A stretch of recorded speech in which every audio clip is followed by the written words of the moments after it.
अपमान किया है आपका, मेरा नहीं, अपमान किया है आप। कि प्रियंका गांधी को उत्तर प्रदेश की जनता ने झाड़ू लगाने लायक बनाया है।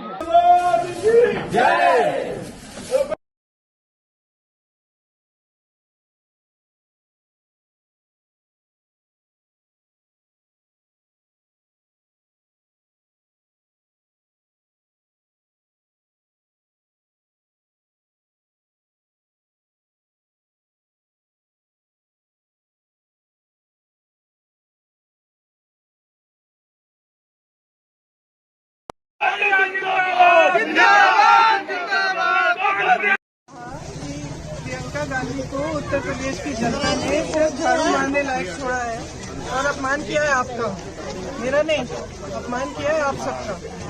क्योंकि हजारों करोड़ों महिलाएं, करोड़ों दलित बहन भाई ये सफाई कर्मचारी हैं और करोड़ों लोग सफाई का काम करते हैं, अपने घरों में सफाई करते हैं। तो मैं यहाँ इसलिए, देखिए, जनता उनको उसी लायक बनाना चाहती है और जनता ने उसी लायक उनको बना दिया है।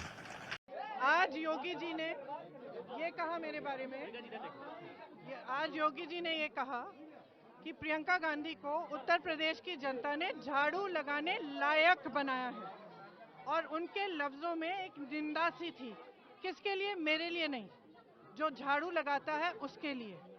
जो करोड़ों महिलाएं सुबह उठ के अपने घर में झाड़ू लगाती हैं, जो करोड़ों दलित भाई बहन सफाई कर्मचारी हैं जो झाड़ू लगाते हैं, जिनके बिना ना ये बड़े बड़े शहर चलते हैं, ना नगर चलते हैं, ना कुछ चलता है, उनका अपमान किया उन्होंने। मैं यहाँ इसलिए आई वाल्मीकि मंदिर में झाड़ू लगाने के लिए, ये दिखाने के लिए और उनको ये कहने के लिए कि योगी जी अपनी मानसिकता बदलिए। झाड़ू लगाना एक स्वाभिमानी काम है। जितने भी भाई बहन, मेरे दलित भाई बहन, जितनी भी महिलाएं इस काम को करती हैं वो स्वाभिमान से करती हैं, उनका अपमान मत करिए। किसानों ने ये काम किया है, क्या कहेंगे? मैं ये कहूँगी कि मैं हर किसान के परिवार के साथ मिली हूँ, उन सब ने कहा है, वहाँ पे चश्मदीद गवाह हैं, वहाँ पे एक पत्रकार भी थे और पत्रकार भी थे। पत्रकार का परिवार भी कह रहा है कि उन्होंने आंखों से देखा है कि ये लड़का वहाँ था। हम उनकी बात क्यों ना माने? हम क्या सिर्फ सत्ता में बैठे हुए मंत्री और भाजपा के मंत्री की बात मानेंगे? क्यों? जी, उन्होंने ये भी कहा कि अगर दूसरा कोई मंत्री होता तो शायद FIR न होती, लेकिन हम जांच भी करवा रहे हैं, अपने बेटे के ऊपर FIR भी हुई है। आपने कभी देश के इतिहास में या दुनिया के इतिहास में आपने देखा है कि एक अपराधी को पुलिस निमंत्रण दे रही है कि मेरे पास आकर मेरे से बात करिए? कभी देखा है आपने? किस देश में देखा, बताइए? कौन से केस में देखा है कि अपराधी को समन्स द्वारा निमंत्रण दे दिया जा रहा है कि आप आके हमसे बात करिए? पुलिस उसको गिरफ्तार क्यों नहीं करती? मुझे तो कर लिया था ना बगैर FIR के, मुझे तो 3 दिन कैद कर लिया था, तो उसको क्यों नहीं कर सकते?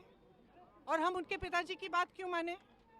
सुप्रीम कोर्ट ने भी नाराजगी जाहिर की है पूरे यूपी के इस पूरे प्रकरण में। मैंने देखा, मैं बहुत खुश हूँ कि सुप्रीम कोर्ट ने सुओ मोटो इसका नोटिस लिया है और मैं बहुत खुश हूँ कि उन्होंने कहा है कि एक निष्पक्ष जांच होनी चाहिए।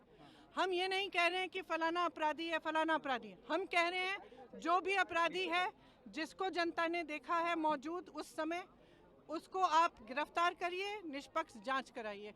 अब निष्पक्ष जांच कैसे होगी अगर गृह राज्य मंत्री जो मोदी जी की कैबिनेट में हैं वो उनके पिता हैं? हमारा कैमरामैन उस घर पे गया है और मंत्री जी कह रहे हैं मेरा बेटा उस घर में बैठा है। या तो मंत्री जी की बात गलत है या तो हमारी जो टीम है वो नहीं पा रही उस घर में। क्या कहेंगी मैम?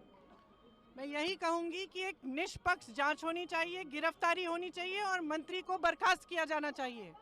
मैं बार बार यही कह रही हूँ, ये मेरी मांग नहीं है। ये जो परिवार हैं, क्या कहते हैं वो मुझे, मैं कल गई, परसों भी गई उनके घर, सब ने कहा हमको एक भी पैसा नहीं चाहिए, हमें मुआवजा नहीं चाहिए, हमें न्याय चाहिए। न्याय का मतलब क्या है? निष्पक्ष जांच, अपराधियों की गिरफ्तारी और सजा और मंत्री की बर्खास्त की। क्यों? क्योंकि अगर उस मंत्री के अंडर सारा सिस्टम है तो वो सिस्टम उस मंत्री के बेटे को जांच कैसे करेगा? योगी जी मीटिंग कर रहे हैं उन्हीं मंत्री के साथ। को उत्तर प्रदेश की जनता ने झाड़ू लगाने लायक बनाया है। एक निंदनीय नजरिए से कहा, मेरे पे नहीं, जो करोड़ों सफाई कर्मचारी हैं, करोड़ों दलित बहन भाई हैं, जो करोड़ों महिलाएं अपने घरों में रोज सुबह झाड़ू लगाती हैं, उनके बारे में कहा है।